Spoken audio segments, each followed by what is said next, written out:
Hello, everybody, and welcome back to the One4U podcast. I know, it's me, and you can actually see me now. The Dashing Adnan on Twitter, Adnan Qureshi, host of the One4U podcast.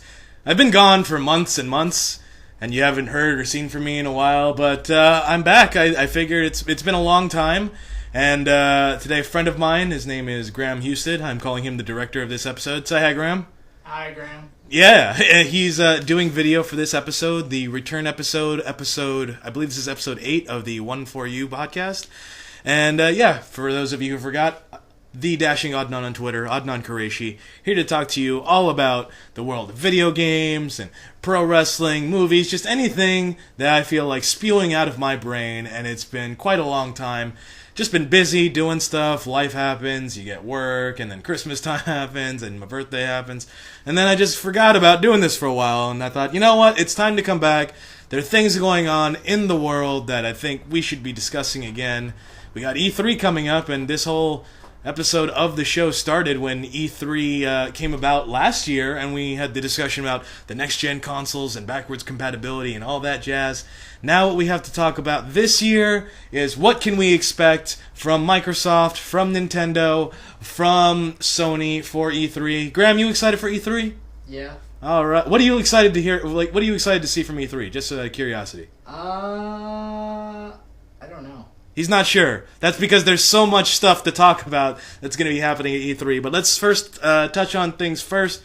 You know, Nintendo is a lot of downward spirals going on. This week is going to be a big week for Nintendo. As I'm recording it, this Friday is going to be the day that Mario Kart 8 comes out. I got an early hands-on the game at WonderCon this year, and let me tell you, Mario Kart 8 is looking absolutely fantastic, buttery smooth, 60 frames per second, absolutely gorgeous, and it's going to play absolutely phenomenal, and I think that'll help with the Wii U sales. But the Wii U sales are looking really pathetic because PS4 sales have already matched, if not surpassed, sales on the Wii U in a matter of months, and Xbox One is getting there pretty quickly on its own.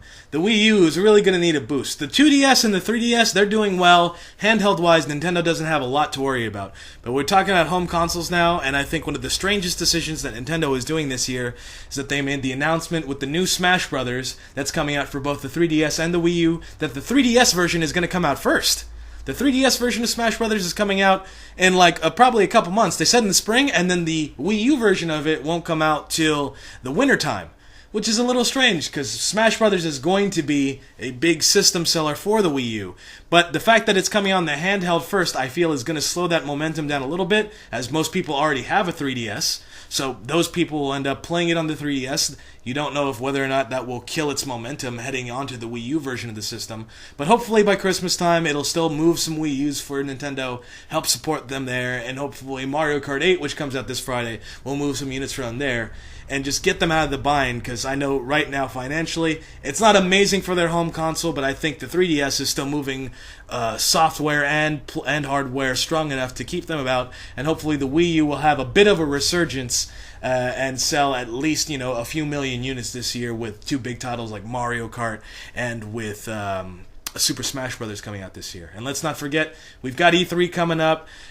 Some more pre-E3 news. We now know that the Microsoft Xbox One, which I now own, by the way, guys, yay! The Xbox One is now going to be coming without Kinect. So I've got a version with Kinect. So that's a $100 price drop. So we're looking at a market that's going to be a little bit more even. $400, $400. If that wasn't a key deciding factor for you, was that a deciding factor for you, Graham, when you bought your PS4? The fact that it was $400 compared to $500? Yeah, cost was definitely a concern. And, well, I'm kind of loyal to PlayStation consoles in general. But if the one was coming out at the $400 price point too, would you have looked at it a little more than you did? Yeah, if they had it without the Kinect, because I don't really find a use for it. The interactive capabilities wasn't something that really intrigued me as much as just full-on gameplay. Okay. So. Yeah, as someone now who's got a One and mine has a Kinect, I will tell you, I do use the voice commands from time to time. It is kind of neat being able to just go to games or just pause a movie without actually having to hit a controller. It's now made me realize what a lazy person I am. And it's funny because the Kinect has the Xbox Fitness on it. So I was using that, and then Xbox Fitness just stopped working altogether. And I was like, well, I guess Microsoft just doesn't want me to get in shape now. So in any case... That would be counterintuitive it is. To their mission. Although it was the fault of the app and not the Kinect, at least. The app just wouldn't load anymore for some odd reason. So, now we have a Kinectless Xbox, which gives consumers more choice, but this E3, Microsoft is going to have to do some backpedaling, talking about how, oh no, we have no plans for a Kinectless Xbox, and all of a sudden, about a month before E3, we get the announcement that there's going to be a Kinectless Xbox coming out.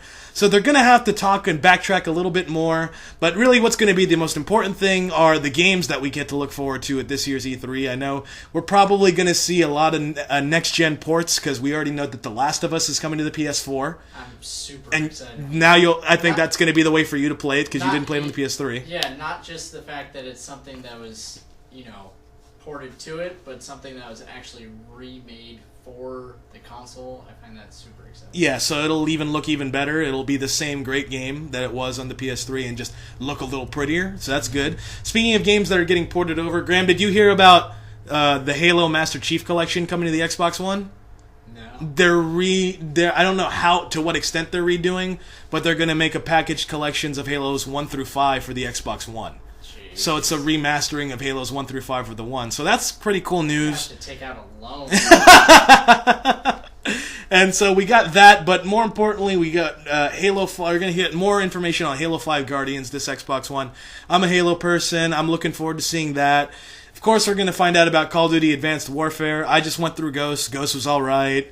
Advanced Warfare is going to be done by a third team, so I'm at least excited to the fact that Activision is now taking a third development team into Call of Duty that they can switch off now, that the dev teams each get 2 years between Call of Duty games. So that should hopefully stimulate the franchise and actually push it to do more things than just getting more of the same. So hopefully we'll get some new ideas out of Call of Duty. So for the first time in a little while, I'm actually a little bit optimistic about Call of Duty. Not super, but I'm at least more looking forward to what they're going to do with Advanced Warfare compared to Ghost, which they just did. Nintendo, they gotta deliver on their big franchises. Maybe introduce a new franchise. We all love Mario. We all love Zelda. We're gonna see more on the new Zelda for the Wii U. We know we're gonna get Smash Brothers. Maybe we'll see Kirby or Metroid. Who knows? But let's see if Nintendo comes out with anything bigger that they've never done. A new franchise would be great stuff, and see if they can get any more third-party support, because Nintendo is a company that's hurting for third-party support right now, because we know EA jumped off Nintendo a while ago. Ubisoft had some decent support for Nintendo, so hopefully we'll see what goes on from there. What is that? That was a vehicle.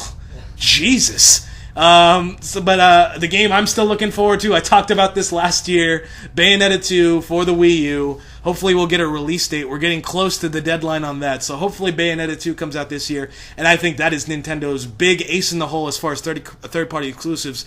A sexy action game, the heroine that everyone that played it enjoyed, crazy, over-the-top action, and it is only going to be on the Wii U. So Bayonetta 2, I think, will definitely help the Wii U's cause, especially if we get a release date this year. So the more big titles that they can throw out this year, the more they help them out altogether. And then for Sony's side, now we've already gotten our big Sony title. We got Infamous earlier in the year, so I'm not totally sure what we're going to get out of Sony. They're going to talk more about the PlayStation Now service where you can stream and cloud game and all that from the PS3 stuff.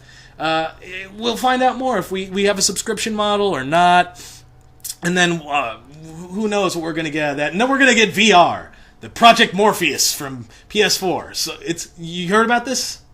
Project Morpheus is you know what the Oculus Rift is? Yes. Sony announced they're doing a Project Morpheus for the PS4. It's basically the PlayStation 4 version of Oculus Rift. And I think But that might be better considering that Facebook bought Oculus. Facebook bought Oculus, but that's going to put a lot more money behind Oculus than it had before. That's what I thought. Yeah, but then it's going to be more integrated with all the Facebook crap that nobody wants anyway. That's possible, but I've heard like there's small talks about them putting Oculus in other places that you wouldn't expect. Like I heard about Oculus in Chuck E. Cheese, that they might start doing that. It's weird. Nobody goes to Chuck E. Cheese anyway. What, are you going to virtually go through a ball pit and then... Dude, it's the ball pit without all the germs of all the little sick children. Without all the dirty diapers. And so we got, so there's that. But Project Morpheus is going to be something we'll probably see more out of from Sony this year. And I feel like that's going to be the new battle that's going to be waged in gaming for the next year or two. Because before it was motion control.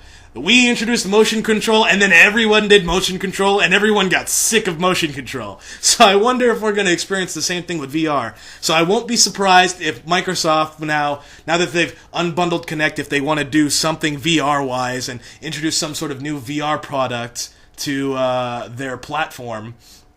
And you never know. I don't think Nintendo will. I doubt you'll see any new hardware, like new systems or anything this year. I don't know if we'll see a refresh on anything really. Maybe because we just had a refresh on the 360, pretty refresh on the PlayStation 3. The only one I could see doing some sort of a system type refresh would be Nintendo maybe releasing a Wii U that has a bigger hard drive space than 32 gigabytes. Because at this point, 32 gigabytes is pretty unacceptable for the modern home console. So hopefully, at the very least, like maybe we get a Smash Brothers or a Mario Kart bundle where it comes with at least like 120 gig Wii U. So people who buy their stuff digitally on the Wii U, all the virtual console stuff, you'll have plenty of space. And then for any full retail games like Smash Brothers and Donkey Kong and all that, you'll be all set. So we have a lot to cover when we get there. So right now, this is just like general outline on where we're getting to for E3. What's our time now, Graham? We're good. Okay, we're good. So we'll come back to this after E3. We'll get to see everything that's happened. Get to see postmortem on that. I tell you all, X-Men, by the way, everybody go see X-Men. It was really good.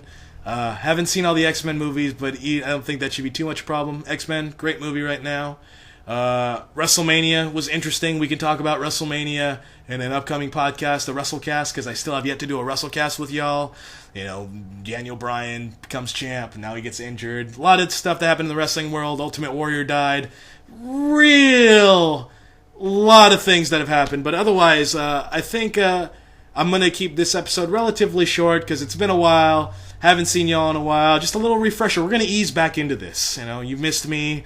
It's like Father's come home. Come here, baby, and we're gonna hug it out and we're gonna get through this together. But in any case, you know, I just wanted to get this out there, let you guys know that I think I'm gonna try and get back to this as kind of regularly as possible. Like, hopefully, get back to at least doing it once a month. So hopefully, you guys will be here when I definitely do a post wrap up show for E3 2014. I didn't get a chance to do a best of 2013 show. Maybe I don't think that's really necessary at this point.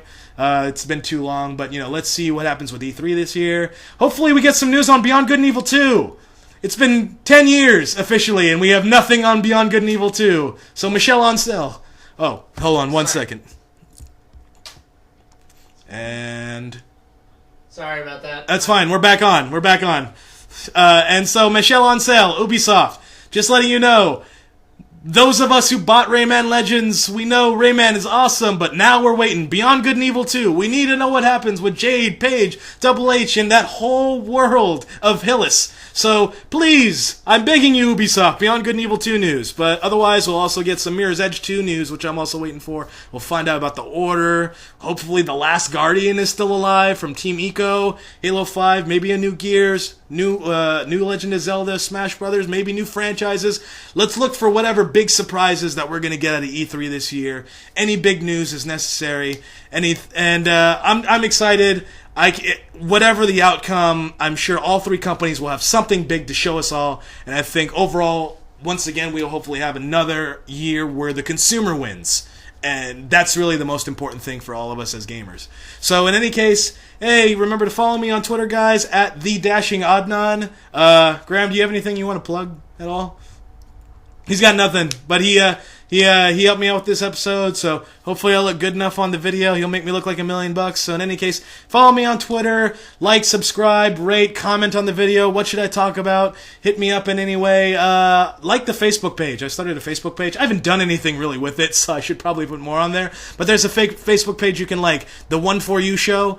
So look that up. And point over to your... Oh, okay. Here.